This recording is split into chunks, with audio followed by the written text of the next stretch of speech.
Alright, we are back. We are back in the 1.7 world. It has been another year. Really snuck up on me this time. I'm really only going to be covering new stuff from the last world tour. So don't expect expect a lot less, basically, is what I'm saying. Of course, first things first, we do have a new sword, Sting Mark III. Sting Mark II is unfortunately out of durability. And we are here in the end base because I've done like two things since the last world tour. I just haven't been playing as much recently, but we do have some new stuff here. I did finish this sort of central area here, which I think looks really nice.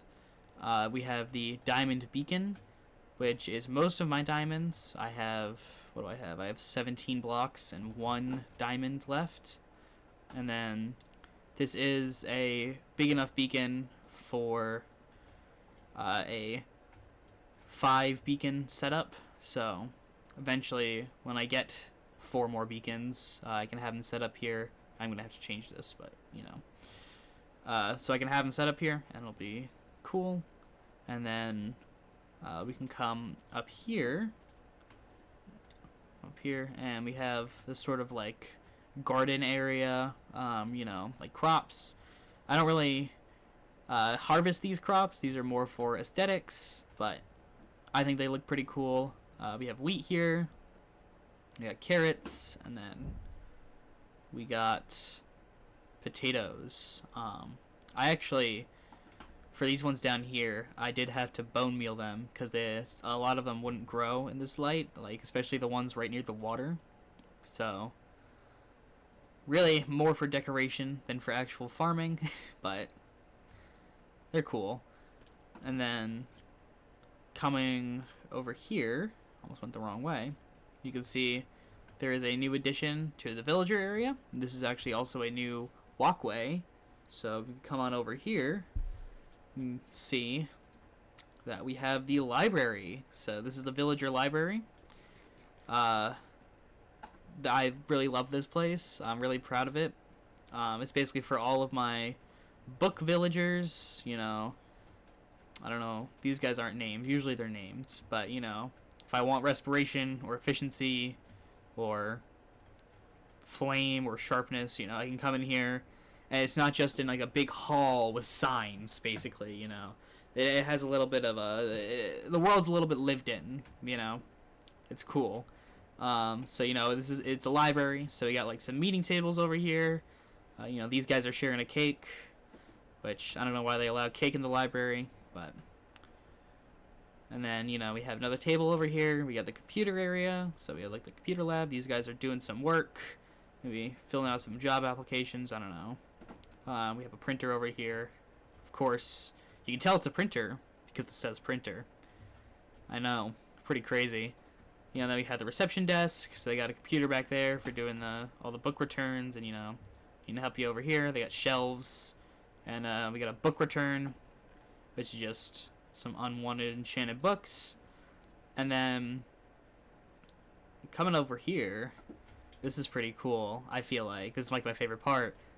This railway directly exports from the sort of trading hall breeder area down there. And so, essentially, each of these positions that the villagers are in is, like, hard-coded into this railway. So, essentially, what you can do is, like, you see all these buttons here. If, for some reason, the villager changes its trade, because sometimes 1.7 villagers do that, if they, like, do, like, the green sparkle effect, and, you know, they refresh their trades, sometimes the enchantment they sell you will change. And so you have to kill them and you have to replace them.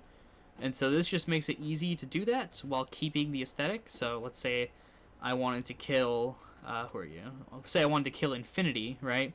I would kill Infinity, and then I would hit the button for Infinity, which I imagine is this one, which would reset it, reset the logic, and open up this spot in the railway mechanism for a new villager to go there. And then coming up here is just a third floor that has not been finished yet. I think eventually I'd like this area to be for like the blacksmith villager that gives me all my emeralds through iron, but we'll see. So that's basically all that's going on in the ends, and I only have like one other thing to show, and that's in the nether. Like I said, don't expect too much. I didn't play a whole lot this past year. That is just sometimes how it goes. But coming into the nether, of course, Iron Farm is still broken. I know a lot of people very concerned about that. Yes, the Iron Farm is still broken. I have like, let's see, what do my iron reserves look like? Yeah, I think I might have enough iron. I don't think I need a new farm anytime soon. So, but coming into the nether here, we are going to take a look at the progress on the perimeter. So if we come down here, and you should immediately notice the first thing that's different is the way I'm getting down here, first of all. But then, also, you're going to see a lot of sand, and that is because we are getting below the lava level in the nether. So all of this used to be lava, and I had to manually place all of this sand to get out all the lava. It's just like this whole area here used to be all lava. And if you think that's bad, it gets so much worse. If we go to the other side of the perimeter here, just pearl over there, see if it gets me there faster. Not if I throw out that angle.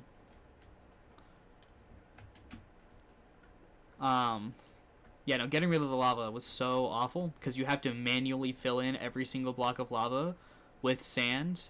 Especially because, there's no flying machines in 1.7. I can't just have, like, sweepers that go in and clear it all. But yeah, all of this sand here, all of this used to be lava. I had to come in here and get rid of all of this lava by hand with all of this sand. There's so much sand here. So it was mainly, like, this border here, and then we come over here. There was a really big patch. Like, yeah, so, like, it doesn't look like it right now because I've blasted out a lot of the sands. And so, because the lava is not really super deep in a lot of places, but, like, basically, like, from here, if you imagine an invisible line cutting over here to, like, down here, that was all lava. All of this was lava. So, and, of course, because it's the nether, and nothing can ever be easy, underneath a lot of the netherrack is also lava, and so you can't just place sand from up here. You have to actually dive down there and fill it in yourself. So yeah, that's basically it for world updates. Like I said, I didn't really play a whole lot this year. I just didn't really get the itch very many times. I've been working on a lot of other stuff, but like I said, that's just sometimes how it goes. Sometimes you just play less Minecraft than you want to. But yeah, so that's another year in the books, 2 years total, and I will see you people next February 17th. I will see you all February 17th, 2027.